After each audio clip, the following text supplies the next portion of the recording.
Hello, everybody. Welcome back to AP World History with Mr. Ancharsky. Today, we're going to talk about the Russian Revolution. We are on Chapter 5 of Unit 7. Hooray! Unit 7 is a long one. We're going to have 12 chapters overall. I hope I don't date myself with this video because I don't intend of remaking it next year. Am I lazy? No. It's the students who are. I got like 3 hours of sleep last night. Anyway, we are going to talk about the Russian Revolution today. So your bell work on the screen, what's Russia like by the start of the 20th century? What challenges is Russia facing? What's the economy like? What's the political structure like? Those are the general things you should ask. So like I said, we are on our 5th chapter of our 7th unit, and we are going to talk about the Russian Revolution. You're going to be able to explain the causes and the consequences of the Russian Revolution. And you're also going to be able to explain how governments responded to economic crisis after 1900. You're going to discuss Lenin and the Soviet Union. First, what is the context of the Russian Revolution? Well, we first got to examine the political and economic tensions within Europe, more specifically within Russia. And a lot of these tensions, not a lot is going to be addressed by the rather incompetent leader, a guy by the name of Nicholas II, the last Tsar of Russia, although he doesn't know he's the last Tsar of Russia just yet. He is a part of the Romanov family. We talked about them way back in Unit 3. They're the Tsars of Russia. And in many ways, Nicholas II is a deeply unpopular figure, not only because he has failed to address the problems we'll talk about in a second, but he's also a deeply unpopular guy, just in general. For one thing, he is going to ingratiate himself with a very, very, very scary looking guy, a guy by the name of Grigory Rasputin. Rasputin is a Russian monk. He's a bit of a charlatan, you could say, but he's an advisor to Nicholas II. And he's really going to make the Tsar and his royal family deeply unpopular because of this perceived corruption, that the Tsars are listening to some weirdo from some village who looks like a serial killer. So Rasputin is a symbol of this challenge in Russia to competently address problems related to the economy, related to the political structure. Tsar Nicholas II, he has a moral obligation, you could say, to uphold the conservative order in Russia. But he doesn't really have the chops to do that. So he's listening to weirdos like Rasputin. Rasputin, interesting little tidbits about his life. He is actually going to be the victim of an assassination plot. The nobility in Russia is recognizing, oh my God, the Tsar is listening to some crackpot weirdo. We need to get rid of this crackpot weirdo. We need to assassinate Rasputin. What happens? Well, I'm sure you might learn about this in other places, certainly not the film Anastasia, but Rasputin is going to be poisoned, shot, stabbed. Finally, he's drowned. He is going to eventually be killed. But all of this, not that important, just an interesting kind of side bit about history. But Rasputin is a symbol of how unpopular Nicholas II is. He is not a good advisor, as you could imagine, and he's also showing this he's also delegitimizing the power and authority of the Tsar, of Nicholas II. But Nicholas II is going to be faced with a lot of social and economic and political problems. Even though Russia, as you might have identified with the bell work, is not an industrial state, there is some industrialization going on. We do see the establishment of factories in big cities like St. Petersburg and Moscow. And yet, with this rise of industrialization, we are seeing problems in Russia.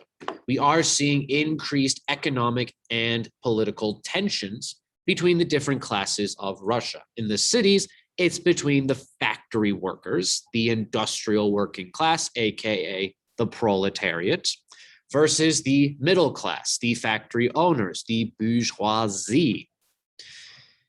But the majority of people in Russia are they're not serfs anymore. They are peasants, they are farmers. And they have a lot of resentment towards the Russian nobility. These peasants want to own their own land. They don't want these nobles to decide what is produced. They don't want to have to pay rents to these nobles. So there's class antagonism, not only in the cities between the proletariat and the bourgeoisie, but there are also tensions between the rural peasantry and between the peasantry and the nobility. So the nobility is deeply unpopular in Russia, not only guys like Nicholas II, but also these landlords. Nobody likes them. Well, none of the peasants do anyway. I realize now I have a bit of a shaving mark right there. Anyway, but the legitimacy of the Russian czars is going to be deeply questioned, especially after the Russo-Japanese War. We are going to see this be a breakdown of the social order in Russia. The government is wasting our lives, literally, in a military conflict where we just lost. There's going to be some industrialization to support the Russian effort in this war, but we are going to see these factory workers demanding that they have their voices heard, that they have political representation. So you have the working class opposing the Tsar and his lack of reforms. But you also have this middle class of intellectuals, the intelligentsia. They don't like the Tsar either. They want to establish a liberal constitution. They want to bring about industrial capitalism. So all of these forces, the middle class and the working class, they are going to lead a revolution in 1905. It's going to be brutally put down with events like Bloody Sunday. Bloody Sunday, there's a YouTube, no, that's a different Bloody Sunday. There is going to be a mass strike, a mass group of protesters who peacefully march on the Tsar's palace in St. Petersburg. And the Tsar, Nicholas II, he is, willing to meet with them. But then, he has his army shoot these peasants down, these workers, these striking workers, these lower class individuals.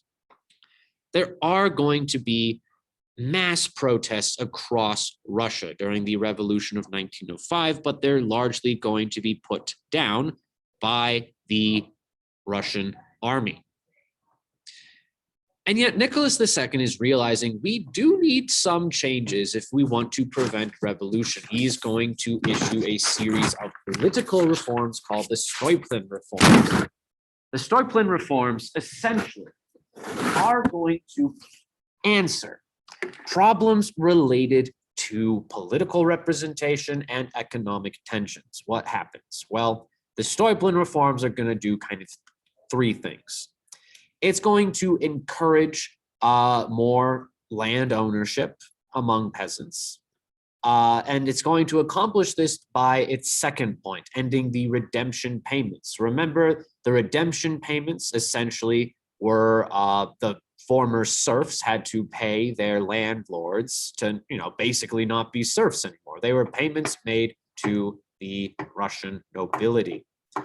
So the reforms are going to end that. They are going to encourage land ownership. And yet, it's largely not going to be your everyday peasant that gets all of these lands. It's going to be nobles, for one thing, who are purchasing up all the land they can possibly get. It's purchased by middle-class rich people.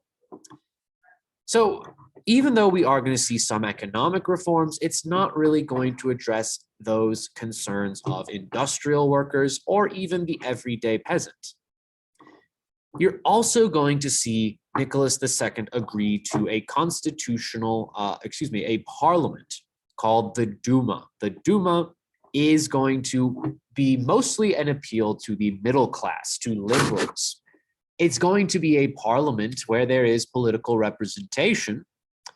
But the problem with the Duma is the Tsar can suspend it whenever he feels like it. And oftentimes Nicholas did suspend the Duma. So we have all of these long-term problems, the lack of political representation. We have these economic and social tensions. However, World War I, as we'll see in a second, is going to intensify these problems, and it's going to be the immediate cause of the Russian Revolution.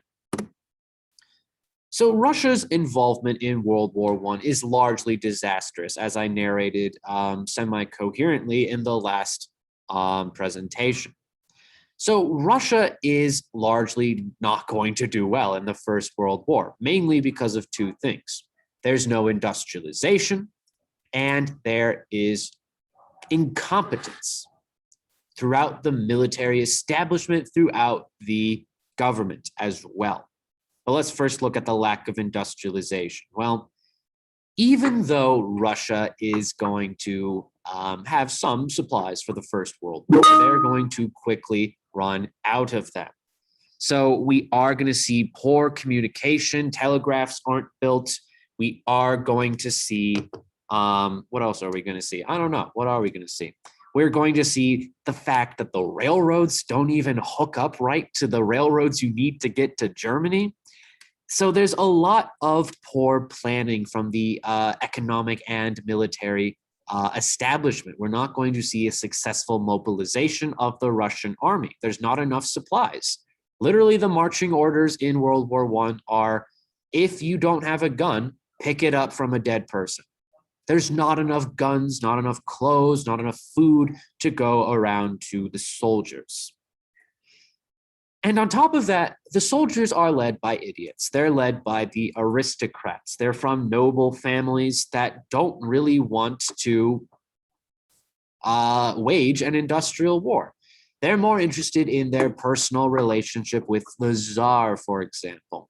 They truly do not know how to fight an industrial war, and they are not interested in fighting that for the common good of the Russian people. They're fighting for their own personal advancement, their own vying for power and winning the favor of Nicholas II. There are no telegraph lines, as I mentioned. So really, there's a complete mess of Russian involvement in World War I. There is little in the way of planning, as I've been saying. There's little in the way of transportation. And really, these stockpiles that the Russian army has, they don't work out. They run out of supplies in 10 days. It's that drastic. However, all of this is leading to a breakdown of the social order back home, in the home front. Remember, civilians are expected to play a part in this war to some degree. They're expected to ration food. But that's going to be really difficult when there are famines, when you have complete rotting of crops. Because for one thing, there are natural disasters that cause famines, sure. But you have millions of Russian peasant men who are not able to work on farms anymore. You have a decrease in the labor supply, and thus you're not going to have enough food to go around. You're not going to have enough fuel to go around. And Russia, if you don't know, is pretty cold. So you do need food, you do need fuel. Russia doesn't really have either of those things. It's being sent to the soldiers in the front against the Germans and the Austrians. And yet, even the soldiers aren't getting all of this food, as I've mentioned before. There's going to be a complete breakdown of of military hierarchy, because the soldiers are not going to listen to their commanding officers, because they're hungry, because they didn't want to be in this stupid war in the first place. World War I, just a bunch of cousin Fokkers, because a Fokker is a type of plane in World War I.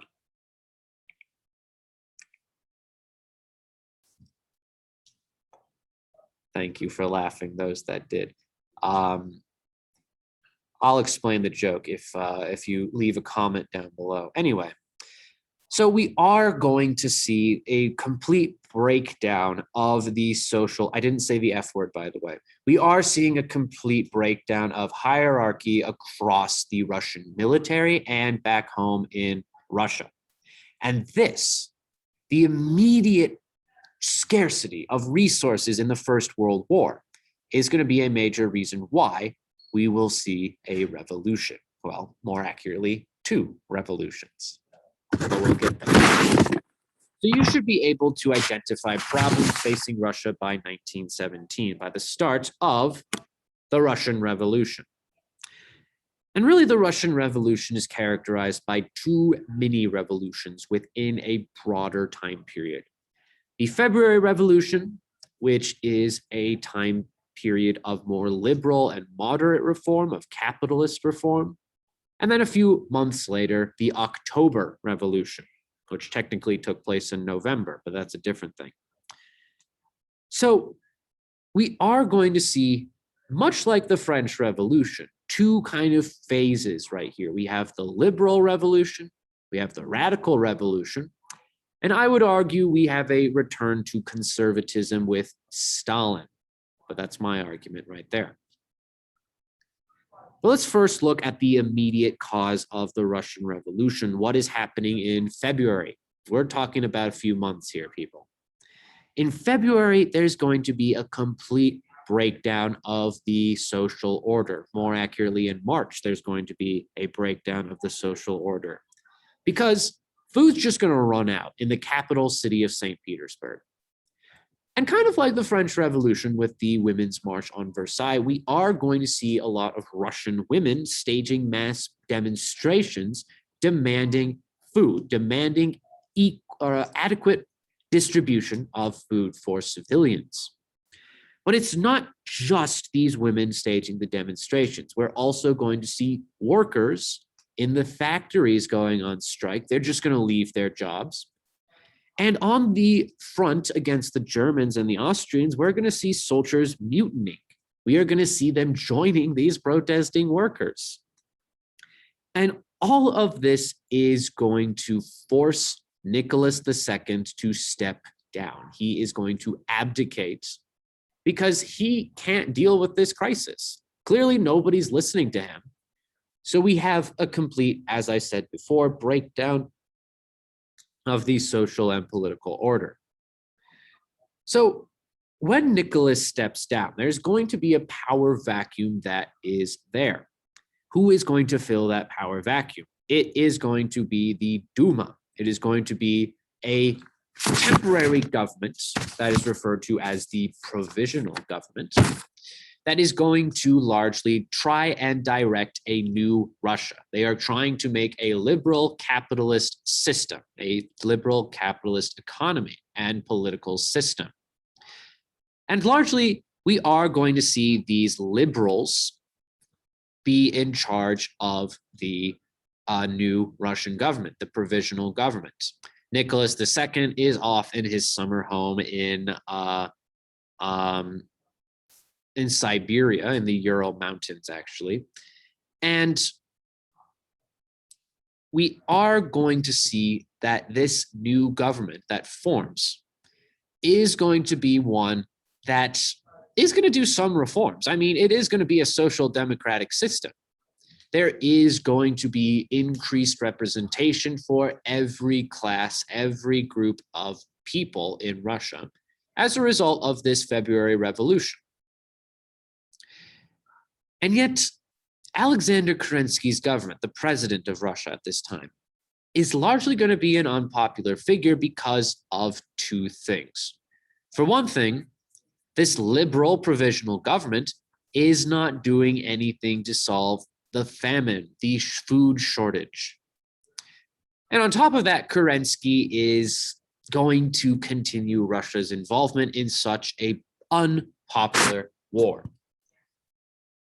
And the unpopularity of the Kerensky government is going to contribute to the emergence of more radical parties that seek to upend this liberal capitalist government with something that is offering more immediate relief to workers and peasants. And that is going to be the Bolshevik Party. And who are the Bolsheviks? Well, the Bolsheviks were a political party that have their origins prior to the Russian Revolution. They were formed largely as a response to these increased economic tensions between the wealthy in the cities, between the bourgeoisie and the proletariat, and the concerns of farmers in the countryside. And the Bolsheviks mostly focus on these industrial workers. They're very westernized in that sense. But the Bolsheviks are a Marxist party. They are a form of socialism that is very much interpreted and influenced, rather, by Karl Marx. And the leader of this Bolshevik party is going to be that boy right there, Vladimir Lenin. Another kind of co-leader is going to be Leon Trotsky. He is going to merge the Menshevik party with the Bolsheviks. The Mensheviks, another political party in Russia. But Leon Trotsky and Lenin often considered the old guard of the Bolshevik party. Well, let's look at the character of Vladimir Lenin, because his name is in bold and Trotsky's is not, and we'll talk about him at the end of the day today. Lenin is the leader of the Communist Party, of the Bolshevik Party. And he has been a force in Russia really since the late 1800s. He was actually exiled from Russia because of his revolutionary activity. He's forced to flee to Switzerland. But in Switzerland, Lenin is going to make a new interpretation of Marxism, of how do we establish communism eventually. Well, let's first bring up this notion of Marxist Leninism, because that is what Lenin is going to come up with. It's going to be Lenin's interpretation of Karl Marx's theories of economics, of revolution. But first, let's look at the character of Marx. Let me actually go to this slide right here. Marx originally is going to, in his Communist Manifesto and other works, is going to offer this theory of class conflict being the motivating influencer in world history. And that in the end goal of Karl Marx's ideas is establishing communism, a stateless, classless society where there is no private property. But in order to get there, Marx believes that there are stages of history. First, we have, slavery. Then it transitions into feudalism. Then it transitions into capitalism. Then it transitions into industrial capitalism. Then it transitions into socialism. Then it transitions into communism. So there are different stages of Karl Marx's theories of class conflict. And that this is absolutely necessary for communism to be achieved. You need to have what is called class conscious of the entire urban working proletariat in order to establish a socialist state where the government owns all private property. And eventually that socialist state will become a communist society, a communistic society. So Marx has a very vague definition of revolution. He is all about class unity among the proletariat, the industrial working class, and he is more interested in this very precise stage of evolution of revolution, the evolution of revolution.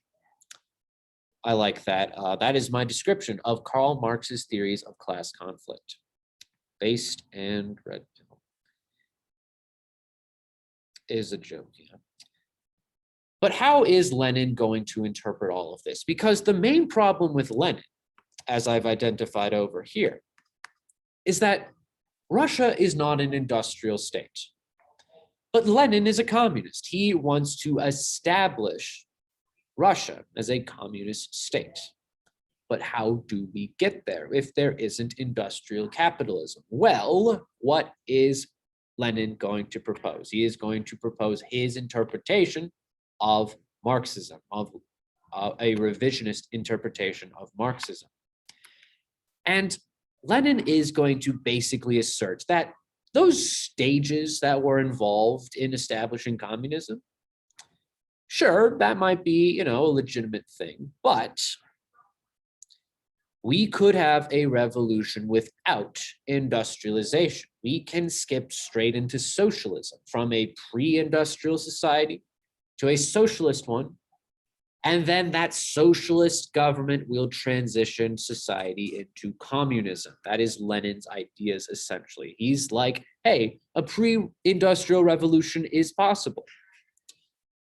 But if you don't have industrialism, you don't have the industrial working class. And that, according to Marx, is something you absolutely need for a revolution. So what is Lenin going to propose? He's going to propose that this revolution is led by the vanguard party. It is going to be led by a highly organized political party that will utilize members from the working class, from the proletariat, the industrial working class, I should say. And this party is going to direct the revolution on behalf of the working class, the industrial working class, the proletariat. They all mean the same thing, really. So Marxist-Leninism is essentially these two ideas right here. You can have a revolution in a pre-industrial society. You can skip all of those industrial capitalist stages before you get to socialism. And it's also going to assert the notion of a vanguard party. That is literally the wording you should use, vanguard party, if you describe Marxist-Leninism. So Marxist-Leninism is going to be a major political ideology in a pre-industrial state like Russia, but also in pre-industrial states around the world, as we'll see more on our Chapter 7 presentation. We'll introduce this idea of how Marxist-Leninism is popular in pre-industrial societies, like those in China, for example, like for those in Vietnam, in Cuba, in Africa. So Marxist-Leninism, major important ideology of the 20th century, very much going to influence global developments going forward. And this vanguard party, in Lenin's case, is going to be the Bolshevik party. The Bolsheviks are considered the vanguard party. There are other communist and socialist groups in Russia, but really, Lenin believes it should only be one. But what does this party advance? Well, the party advances three things: peace, bread, land. End World War I, we got peace. End all of those social conflicts, then we'll get peace too. We got to give out bread to the people. We got to redistribute food, collectively own it as a nation, and then it's distributed to the worker. But Lenin is also going to propose that we need this land to be worked by the peasants, and that the land worked by peasants should be operated by, well, the peasants. The peasants should form what we call Soviets.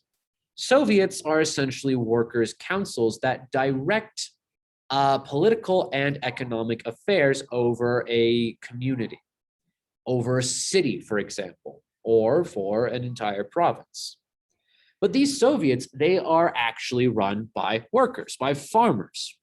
More accurately, they're run by members of the Bolshevik party, but in theory, it is worker managed. So we are going to see the creation of Soviets across the USSR. We are going to see in places like St. Petersburg, Soviets forming. The St. Petersburg Soviet is led by Leon Trotsky. And we are going to see how the Bolsheviks are creating political institutions to support their eventual rise to power. And really, there hasn't really been any shots fired just yet, at least from the Bolsheviks. But the Bolsheviks are going to be a major, major threat to the capitalist order that Kerensky and the Duma are trying to establish. So Kerensky, in a very social democratic move, is going to outlaw the Communist Party, the Bolshevik Party. And regarding what I just said, you could make the case that social democrats do kill communist revolutionaries. Looking at you, Rosa Luxemburg. Anyway, so we have the Bolshevik Party proposing these three big ideas: ending World War I, getting peace, giving out and redistributing bread, but also securing all political power in the hands of workers' councils that oversee major industries and farming. So again, these are kind of the similarities and differences between Marx and Lenin. And we'll ask you a question. I'll ask you a question about that in a second. But the Bolsheviks are going to grow in their popularity, particularly as Kerensky and his government is going to fall apart.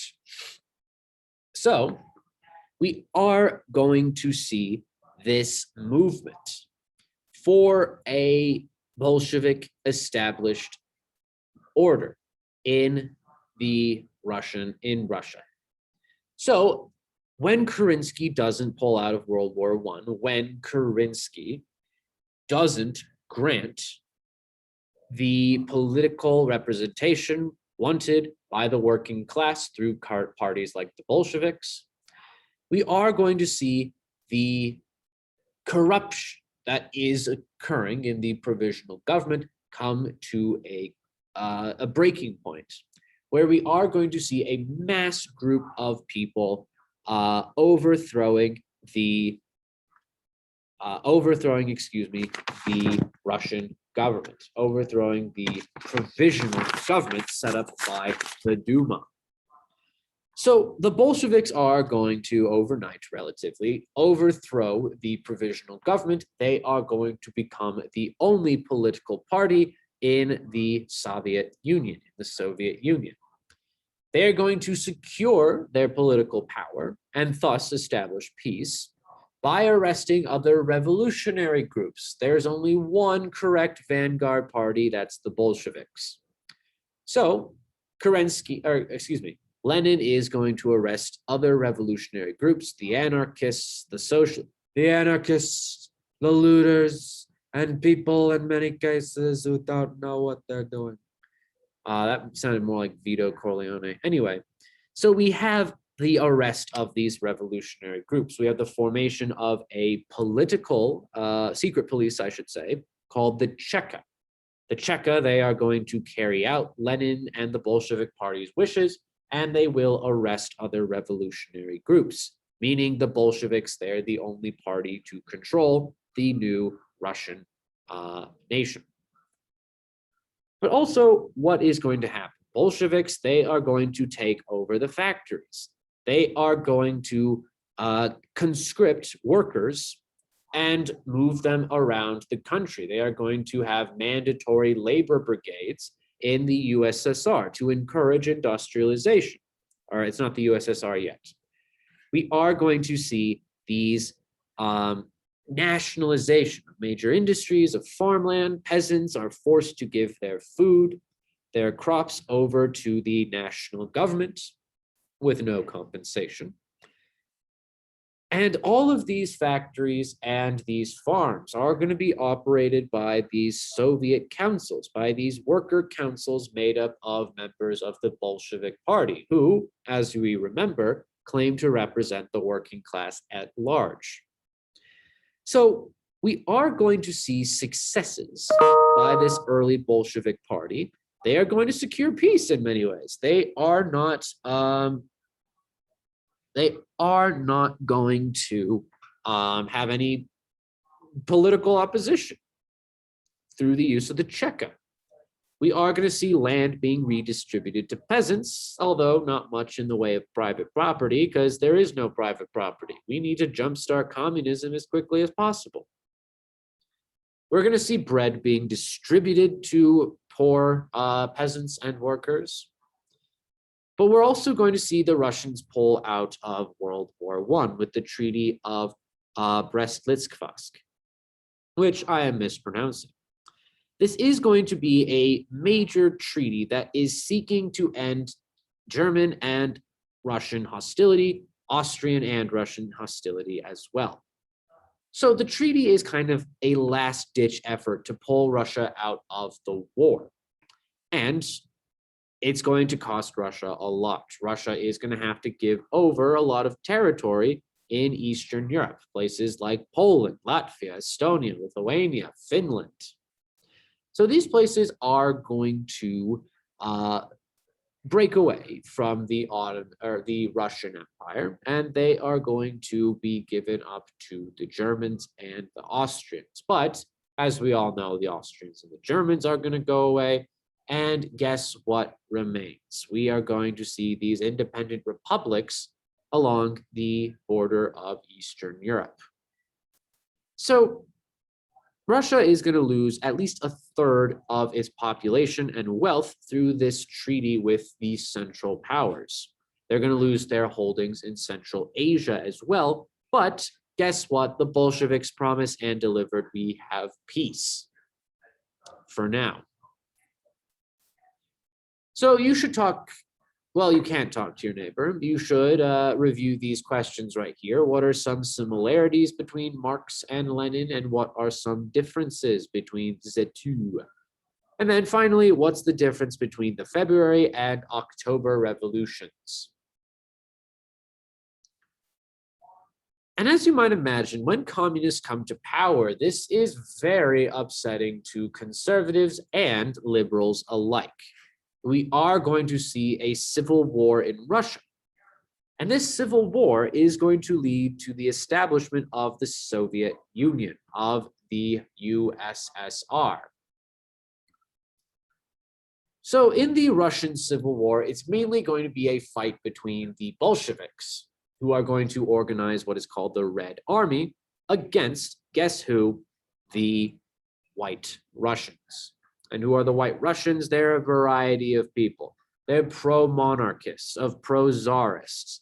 They are liberals who don't want communism. They are going to be other revolutionary groups, people that may want communism or socialism but hate the Bolsheviks. So we are going to see this internal conflict between these two different interpretations, between the pro-Bolshevik and the anti-Bolshevik side.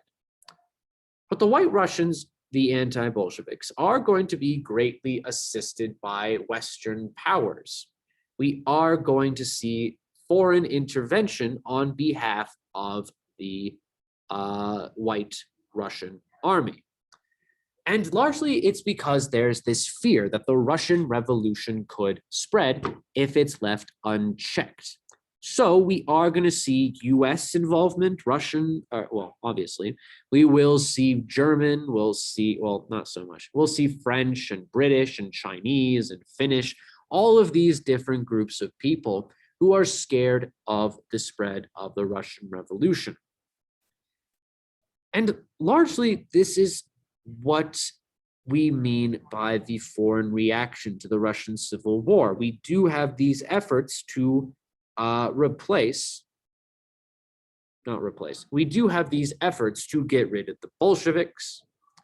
And it's in this atmosphere of civil war where we are going to see the assassination, the murder of Nicholas II and his family.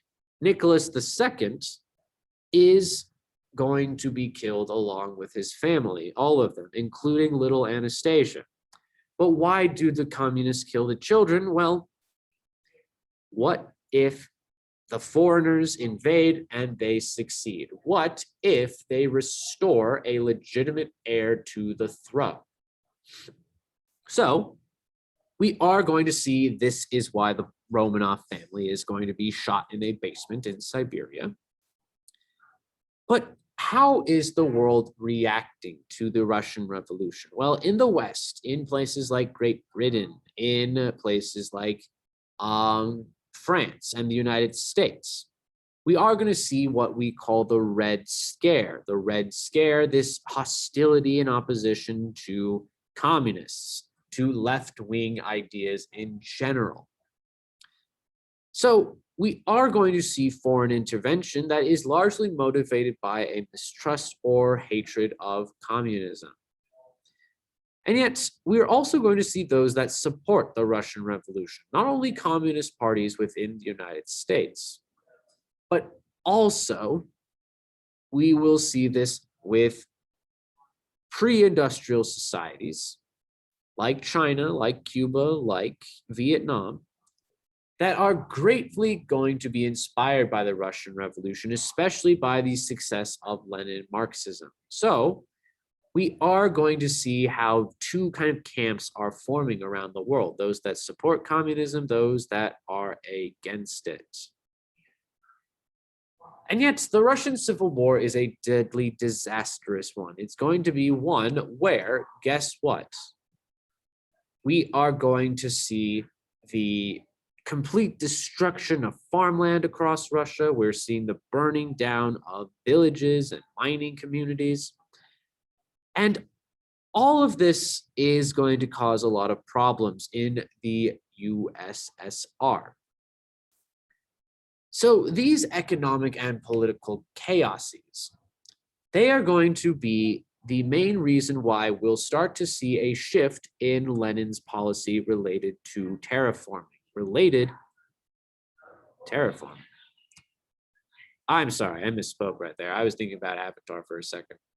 We are going to see how we will have a new form of state direction of the economy, and that's going to be something called war communism. War communism essentially is going to be this policy where to secure enough food for the soldiers, for the national government, and to secure enough food for cities, we are going to increase, forcibly confiscate grain from different groups of people around Russia. We need all of this food to feed the rest of our population. And that is basically what war communism is. I'll bring up a chart right now. So we have these 10 tons of wheat, the government would take 9 of them, and the peasant would be left with 1 ton. And while war communism is intended to relieve this hunger problem among the soldiers in the Red Army, the Bolsheviks army led by Leon Trotsky, we are going to see this forceful removal of grain lead to famine. We're especially going to see a famine hit Russia and thus impacting the morale of the citizens, not only against the Tsar and the White Russians, but also against the, in separate areas, against the Bolsheviks. So war communism leading to famine in the Russian state. But the USSR is going to win. Well, more accurately, the Bolsheviks, the Communist Party, is going to win. And what is the country going to do? Well, we are going to see the expansion of the Russian, of the Russian territory. And we are going to see conquest in Central Asia. We'll see a little bit in Eastern Europe as well. But in conquering Russia's enemies, we are going to see the establishment of a new political system, a new country, the Union of Socialist Soviet Republics, the USSR or the Soviet Union. Each of these Soviet republics, the basically provinces of the Soviet Union, they're going to be managed by workers' councils, the Soviets, and then the Soviets send representatives to the Central Supreme Duma, or the Supreme Soviet. So Russia is going to be a multi-province, multi-state, multi-ethnic organization. And it's going to be a very highly centralized, highly dictatorial one. We are going to see a lot of power put in the hands of the national government under direction of the Bolsheviks. So we have a new centralized political structure with no political parties, and we're going to also see a new capital in the city of Moscow. So we do have remaining problems in Russia, however. And those are going to be the problems which shall face Lenin during his time as the leader of the Bolshevik Party and thus the leader of Russia. Politically, Lenin is going to realize we need to have some sort of political centralization if we want to secure our power. We need to establish the Cheka, as we've talked about before. We need to arrest the other revolutionary groups. But we also need allies to prevent more foreign invasion of of Soviet soil. And Lenin is going to lead to the direction of an organization called Comintern. Essentially, this is going to be an international body where communist parties from around the world can talk about their struggles to achieve communism. And the Russians basically are going to boast every time they're there, saying, haha, I know everything about. Excuse me, what was I talking? We are going to see this international organization through the Comintern. We are going to see how the Soviet Union, is going to influence how different parties from around the world operate their own communist revolution. So the Third International, the Comintern, is an international body of political parties that are supported and allied with the Soviet Communist Party, the Bolsheviks. And yet there are also going to be, and by the way, that's for the creation of allies, especially if we are to prevent foreign invasion by the White Russians. But getting back to economic problems, there are economic problems in the greatest country so far, in the Soviet Union. Why is that? Well, it's mostly going to be the fact that the state owns many of these industries and these pieces of land. But that is not going to very much encourage agricultural production. We are going to see a rise in, if anything, political repression, but not a lot in the way of food production. We aren't going to see a lot in the way of industry production either, manufacturing.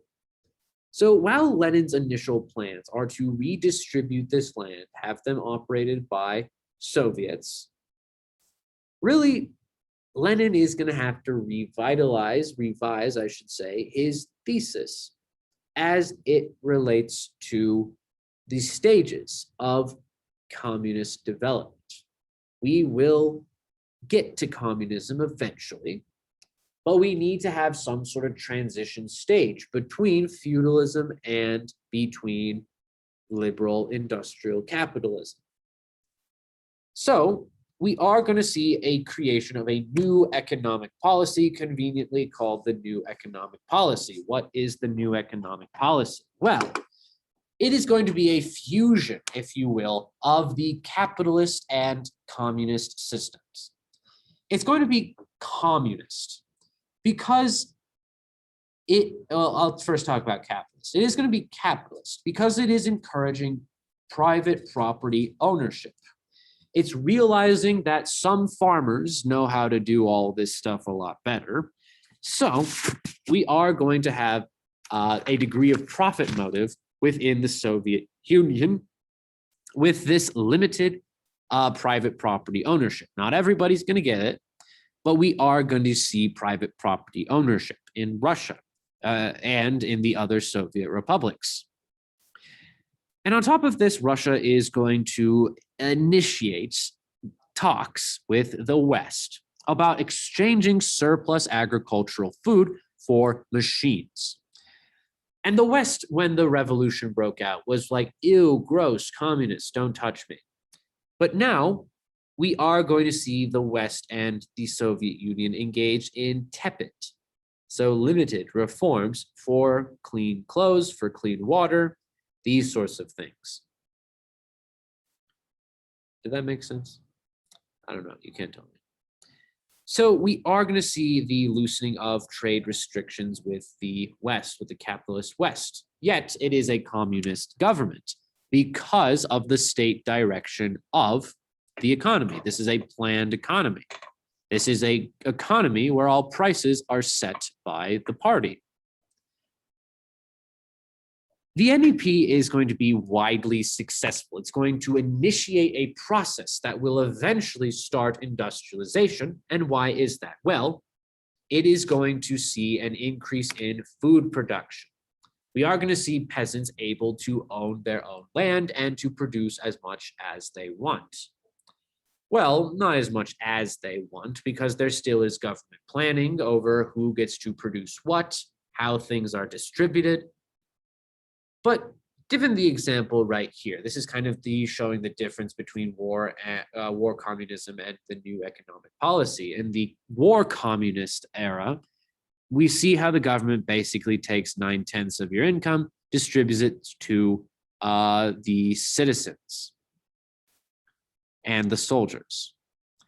And yet, in the new economic policy, we are going to see, while some of this grain is going to be loaned to the national government, not loaned, but given to the national government, the government is only going to take half of that. They're only going to take half, and the peasants are free to do what they want with the remaining how many dollars, with the remaining how many pounds or tons, with the remaining 5 tons. There are going to be restrictions on how much you can sell and how much something has a base minimum value of price. But even so, it is encouraging capitalist competition, and thus it is contributing to an increase in agricultural production. We have enough food to go around, and thus we are going to see how we will get industrialization in Russia. So you should start defining these kind of on a daily basis. Describe the new the new economic policy. What are some of the goals? What are some of the outlines? But Lenin is going to die, and that's unfortunate because he's not going to leave a clear military successor behind. So there are really going to be 2 guys who vie for consideration with regard to the succession of Lenin. They're going to be these 2 gentlemen right here, Trotsky and Stalin. Trotsky is going to be this hot guy right here. He has the glasses and stuff. And then on the other side, on Lenin's right side, I should say, we are going to see, or left side, actually, now I think about it. No, because, okay, if Lenin's right there, then Trotsky is on my left side, yes. Trotsky is going to be the more left-wing representative of the Bolshevik Party. He has a lot of street cred with the old Bolshevik order. He helped found the Bolshevik Party. He also led the Red Army and successfully fended off foreign imperialist invasion. But he's also much more of a diehard socialist. He's a little skeptical of the capitalist elements of the NEP. He's skeptical of Lenin's so-called state capitalism, the idea that you need to have an industrialized state before you can get to communism. Trotsky is not going to like that. He thinks you can easily get there, much like Lenin was talking about earlier in his career. But Trotsky is also a supporter of internationalism, I should say. Internationalism, of course, the idea of making communist allies around the world. Around the world, around the world. So Trotsky very much in favor of supporting communist parties around the world. We are going to see a lot of communist parties get involved in the Third International. And even though they're not explicitly going to be directed to do anything sinister, we are going to see how the Soviet Union is forming close alliances with communist parties with the attempt to overthrow them and have communist allies, states, communist state allies, so countries. But the other contender for the throne, as it were, is Joseph Stalin on Lenin's right, literally. Stalin is going to be a major figure in Soviet history, as we'll see later on. But he is going to be the general secretary of the Communist Party. He is going to be the guy in charge of the platform, but also the guy in charge of appointing political offices. So Stalin is very much in favor of a very highly loyal bureaucracy, a highly loyal government structure where all the leaders, all the workers are dependent on you for basic information. Not basic information, for basic, I forgot what I was saying. So Stalin is going to become the general secretary of the party, and he is going to make a lot of appointments in the Soviet government. And these appointments are so grateful that they'd be loyal for Stalin anytime he wants. So Stalin very much invested in the bureaucracy of having loyalist supporters in the government structure of the Soviet Union, but also he's in favor of isolationism, of so-called socialism in one state. So it's the notion that we should focus on Russia, on the Soviet Union, before we focus on expanding our empire, before we focus on nuclear wars. But that is going to be after World War II. No nuclear bombs just yet, my friends. So this is basically what is going on in Russia following Lenin's series of strokes. So who emerges on top? It's going to be Stalin. Stalin has all of the loyal people in the party voting for him. And Stalin is going to initiate, as we'll talk about our next presentation, a wave of terror violence, a wave of violence and terror against the Soviet people and his political rivals, namely Leon Trotsky. We'll talk about that more next presentation. There's a great TED-Ed video that you should watch on your own time. It does sum up the figure of Lenin in a historical context. Great video. So you should be able to describe the difference between Stalin and Trotsky. And that is actually going to be all for today. This is the Russian Revolution. Thank you, my guys and gals and non-binary pals. I hope you had a good presentation. I certainly did. I dozed off a little bit. No, I didn't. I'm just kidding. I am apologizing right now for my lack of professionalism. That's a general thing that plagues me. If you watch this video all the way through, drop a like in the like section. Drop a comment down there. Say what your favorite monotreme is. What's your favorite duck-billed animal? Mammal, I should say. I guess that only leaves like two options, right? What, the echidna and the platypus? Yeah, I don't know anything about biology. I actually am not a biology teacher. I hope you were able to catch that so far. Yeah, that's everything for today. Thank you guys so much. I am going to leave it off there. All right, let's close this and bink. Oh, thank God, I hate these students so much. No, they're ungrateful pieces of trash. Yeah, I hate them. I hate them all. They're terrible. They don't come to class. They're always absent. Yeah, they're always late. They're never turning in their assignments. I hate them all. Especially you. Looking at you in the little box right there. I hate you. That part I'm joking about. Oh no, I'm still recording. Obviously I'm joking. I can't be sarcastic anymore. I've gone on too long enough. Have a great day, guys and gals, non-binary pals. And I should honestly just learn to stop recording these things when I get into a ramble, because I'm not going to say anything important